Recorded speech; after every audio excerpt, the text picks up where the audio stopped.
வணக்கம் உறவுகளே. எல்லோருக்கும் வணக்கங்கள். இன்றைக்கு புதன். வணக்கம். பொற்கால புதன். பொற்கால புதன். இன்றைக்கு வலம்புரி பொற்கால புதன் என்ற வலம்புரி நாடு நடப்புடன் இணைந்து கொள்வது உங்கள் முருகனும் சின்னாவும். இன்றைக்கு செய்திகள் எல்லாம் கலராக இருக்குது. ஏன் கலரில் போட்டார்? கலரான செய்தி வந்துட்டு இன்றைக்கு பார்ப்போம். பங்குனி 19/3/2025 5ஆம் நாள் பங்குனி தமிழுக்கு.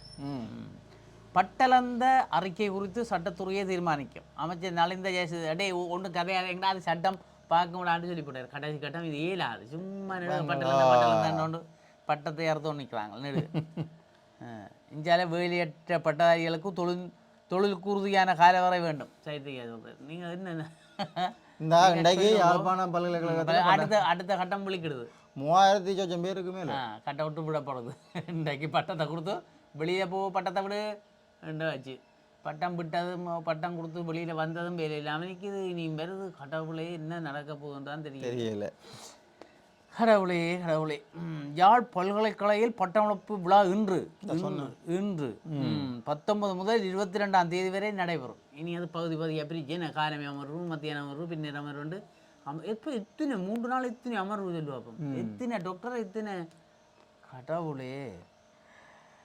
4 நாட்கள் 13 அமர்வுகளாக யாழ்ப்பாண பல்கலைக்கழக விளையாட்டரங்கில் பட்டமளிப்பு விளையாடம். விளையாட்டரங்கிலையோ அப்போ இந்த முறை உள்ளுக்கு இல்லையே. பின்னால் அந்த மெடிக்கல் ஃபேக்கல்டி அங்கேயே இந்த முறை. அப்போ இங்கே கைலாசபதி இது கனகாலம் விட்டு 2-3 வருஷமா அங்கே நடக்குது. அப்படியே அங்கே அது இண்டோர் ஸ்டேடியம் ஒன்று இருக்குது. நல்ல பெரிய இடம். அது பெரிய இடம் தான். அப்போ பரமேஸ்வரா வீதியை ஒரு இதாக்கிட்டு வச்சுக்கிறாங்களா? அது என்னதுக்கு ஒரு வழி பாதையா? எல்லாரும் வந்துட்டு துருவா அங்கே போகிறோம். அங்கே போகலாம். தின வரியார போகலாம். நான் அங்கே எல்லாருமே போகல. இங்கே முன்னாலே வடிவான எங்களோட என்ட்ரன்ஸ் எல்லாம் இதனால மெடிக்கல் ஃபேக்கல்டி தான் இருக்குது. அப்போ இதால் போய் இதுக்குள்ள உள்ளட்ட அங்கே போகும். வந்து இங்கே ஃபோட்டோ ஷூட்டாக இங்கே எடுப்பாங்க. அங்கே பட்டணம் மட்டும். கோட்டுப்பய வழங்கிய உத்தரவு சட்டவிரோதம். உயர் நீதிமன்றம் தீர்ப்பு.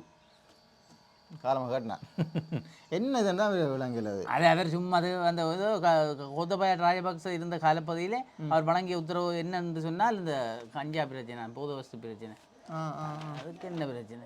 2020ஆம் ஆண்டு ஹெரோயின் போதைப்பொருள் வைத்திருந்த சம்பவம் தொடர்பாக கைது செய்யப்பட்ட பெண்ணொருவரை பயங்கரவாத தடுப்பு சட்டத்தின் கீழ் தடுத்து வைத்து விசாரணை செய்வதற்கு அப்போது ஜனாதிபதி கோத்தபாய ராஜபக்சனால் வெளியிடப்பட்ட தடுப்பு காவல் உத்தரவு முற்றிலும் சட்டவிரோதம். இந்த அடிப்படை மனித உரிமைகளை மீறியமைக்காக அரசாங்கம் மனுதாரருக்கு 1 லட்சம் ரூபாய் இழப்பீடு வழங்க வேண்டும்.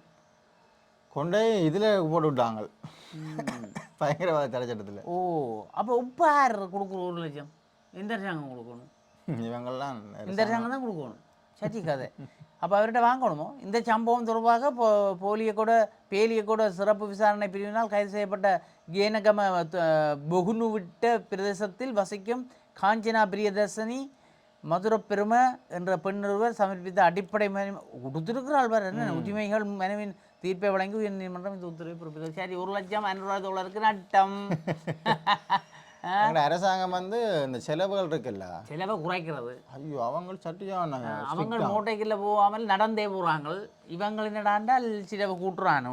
நான் சொல்லணும்னு என்னன்னு சொன்னால் இவங்க சரியான இந்த காசு விஷயத்தில் அவங்க சரியான ஸ்ட்ரிக்ட். மக்களுக்காக செய்கிறாங்களே. உரும்பிராயில் பெண்ணொருவர் சடலமாக மீட்பு. கனடாவிலேருந்து வந்ததெல்லாம் தனிமையில வச்சு வந்து வரும். என்னடா மணக்கு தண்டி போட்டு தான் போய் திறந்து பார்த்துக்கிறாங்க. ஆளுங்க நிலையிலே கிடந்திருக்கு. அப்போ என்ன வாழ்க்கை. அடுத்தது வடமராட்சி புறாப்புறக்கியில் ஆனொருவரின் சடலம். அந்த பெட்ரோல் சர்டிஃபிகேட் கேட்டு வச்சாலே அதுக்கு பின்னாலே அங்கால் பக்கத்துல ஏதோ கிடந்திருக்குது ஒரு சடலம். அவர் இந்த இடத்தை இல்லையாம், வெளியிடமாக இருக்கலாம் என்று நம்பப்படுதான். அப்போ சிலவோட கொலியாக இருக்கலாம், கொலி இது போட்டு உணர்ந்து போட்டுக்கலாம்னு விசாரணைகள் நடக்குது. தனிநபர் பாதுகாப்பு சட்டமூலத்துக்கு அமைச்சரவை அனுமதி. இந்தியாவில் உயிர்த்த ஞாயிறு சூத்திராதி விரைவில் சட்டத்தை நிறுத்தப்படுவார். நலிந்து சொல்கிறார். இதுங்கடா ஈஸ்டர் வந்தது. அது வந்த உடனே பேருந்து பட்டளை வந்தது. பேருந்து இப்போ சாகுறாங்க. ஒவ்வொன்று வர்றது எது அவங்க தூக்கி பார்க்குறது. ஒன்று வேற வந்துடுது. ஒன்று டேக்க வந்து நிற்கிது. இப்படியே போகுது. அனுமதியின்றி மலம் ஏற்றி சென்றவர் கைது. புதுக்குடிப்பில் சம்பவம். இவருக்கு தேவையில்லை. இவர் எங்கே கண்ணையம்மன் வெற்றாப்பிள்ள கண்ணம்மையம்மனுக்கு ஏற்றுறன்ற சாட்டில் கண்ணையம்மன் சும்மா விடுமைடா பொல்லாத கடவுள். சரியா?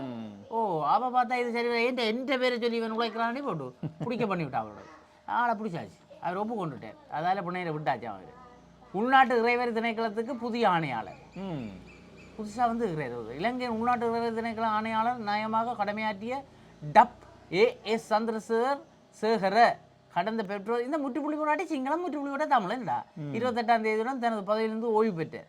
இந்த நிலையில் உள்நாட்டு இறைவர் திணைக்கள ஆணையாளர் நாயகம் திணைக்களத்தில் விசேடத்தர அதிகாரியாக கடமையாற்றிய RPH பெர்னாண்டோ உடனடியாக நடைமுறைக்கு வரும் வகையில் ஆணையாளராக நயமாக பதவியேற்றார். சரியோ, ஜனாதிபதி செயலகத்தின் ஜீப் வண்டியில் வெடிபொருள், அது விமானப்பட வீரரும் இன்னொரு ஆளும் சேர்ந்து அவைய எங்கேயோ புதியலுக்கு வெடி வைக்கிறதுக்கு எடுத்து கொண்டு வெளிக்கிட்டு இருக்கிறோம் அப்படி சொல்லி இருக்கிறோம். சரியோ, அது சும்மா குழப்பம் தானே இல்லை, நாட்டெல்லாம் சும்மா வச்சு கொள்ளக்கூடாது, வைப்ரேஷன்ல வச்சு ஏதோ குழப்பிக்கொண்டே இருக்கணும்.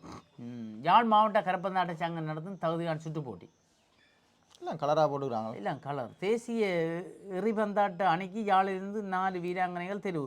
எறிபந்தாட்டம்டா என்ன கிரிக்கெட்டு என்னடா அது?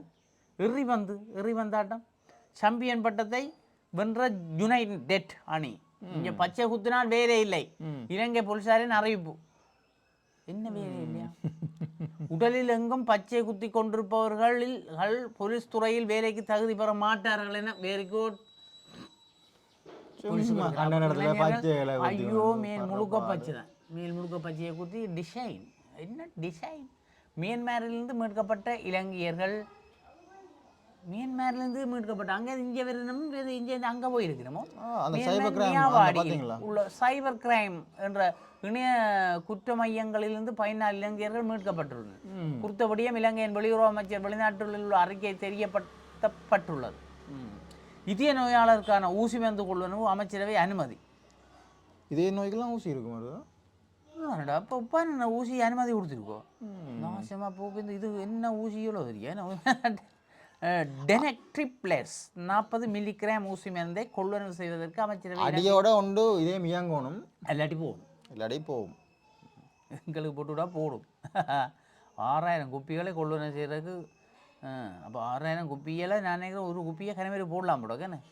3 மாதத்தில் 28 ஷூட்டு சம்பவங்கள், 18 மரணங்கள். 25 ஷூட்டு தாங்க 3 மாதத்தில் எத்தனை சொல்லி பார்ப்போம்? 25 18 பேர் அவுட். 18 விக்கெட் தான் போயிருக்கேன். கட் அவுலே என்ன கொடுமையடா. பிறந்தாமா என்னடா செய்ய கடிதத்துக்கு பதிலே இல்லை. இயேசுக்குறால் கடிதம் போடுன்னு சொல்லுது. அப்போ போட்டு விடுவோம். பார்த்து நாங்கள் நீங்கள் அந்த பாட்டு ஒன்று வெளியிட்டு நீங்கள் அதுக்கு ஒரு ஆள் சொல்லிச்சது இந்த பாடுகள்லாம் ஒரு லிஸ்ட்டே போட்டுக்கிறாங்க.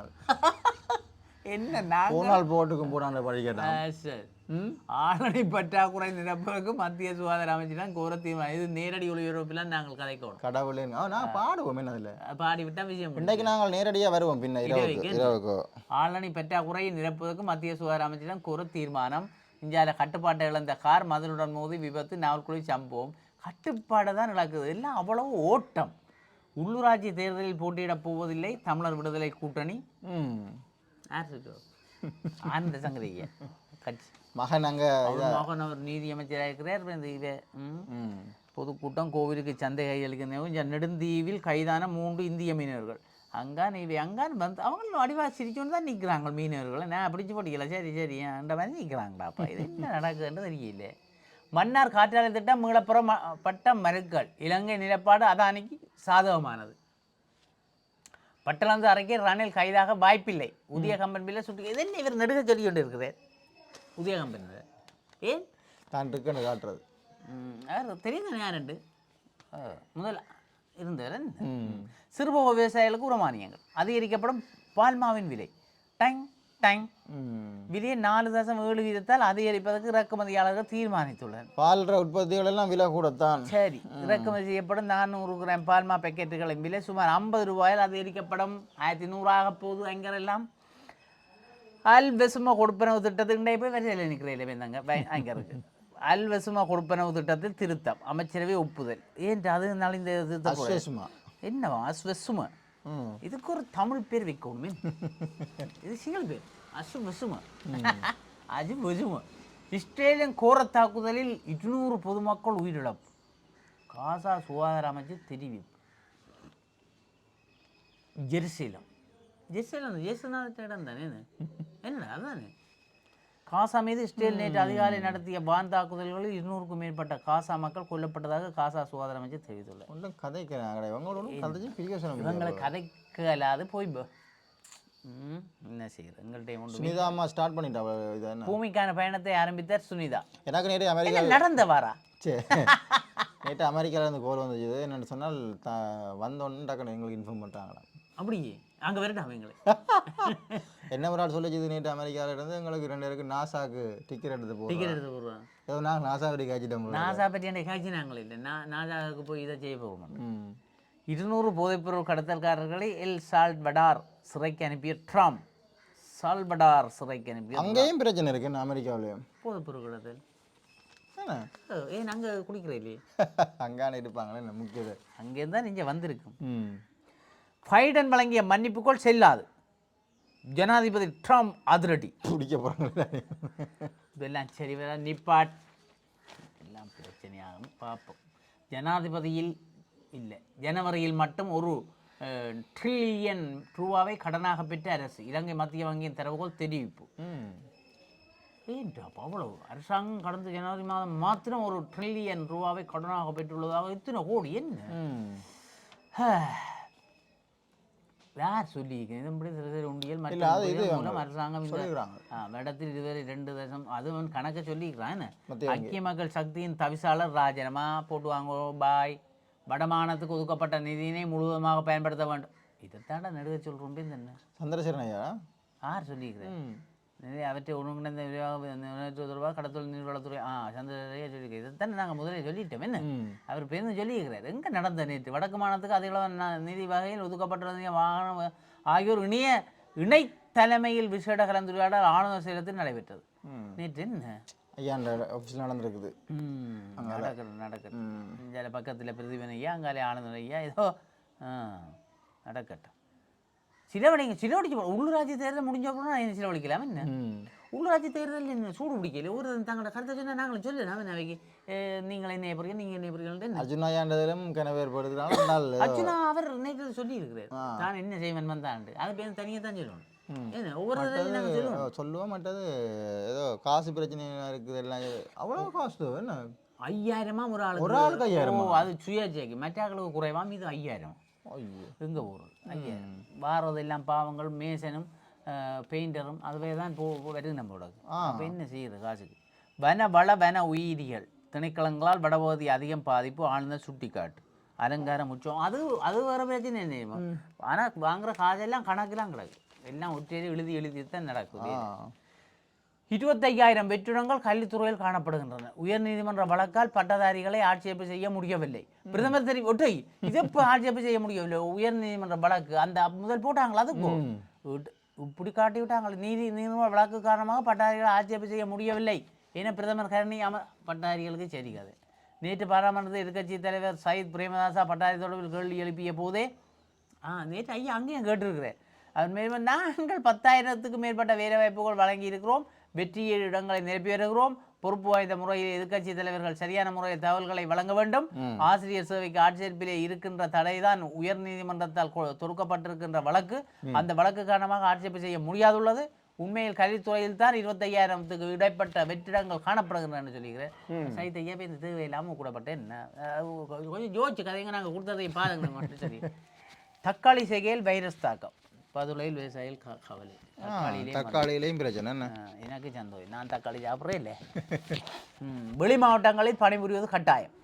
ஆளுநர் அலுவலகத்தில் இடம்பெற்ற கலந்துரையாடல் சுட்டிக்காட்டு அது பெரிய கூட்டம். அது நேற்று முதல் நாள் இந்த பிரச்சனை போய் கொண்டிருக்க. இப்போ வெளி மாவட்டங்களில் வேலை செய்கிறாங்கள தகவல் எடுக்கணும். யார் சரி செய்யுங்க. நான் முல்லைத்தீ போகிறேன். நீ போமா 2 பேரும் முல்லைத்தீக்கு போட்டு போயிருக்கலாம். 2 பேரும் போடியில் போடும். உனக்கு வந்தால் சொல்லி எனக்கும் போடுவோம். சரியா எனக்கு வந்தால் நீயும் போடுவீங்க. உடமானிய பணத்தில் பாரிய மோசடி சபையில் சாடிய அமைச்சர் போதைப் பொருள் 2 பேரும் ஒரு வீடு எடுத்து சமைச்சு சாப்பிடுவோம். சமைச்சு போட்டு வீடியோ எடுத்து தெரியும். போதைப் பொருள் அச்சுறுத்தல் ஒழிப்பதற்கு விசேட திட்டம் கலந்துரையாடலின் போது ஜனாதிபதி தெரிவிப்பு. நான் உனக்கு சமைச்சிடுவேன் நீ வேலையை போட்டு வந்தால் சரி விஷயம் முடிச்சு.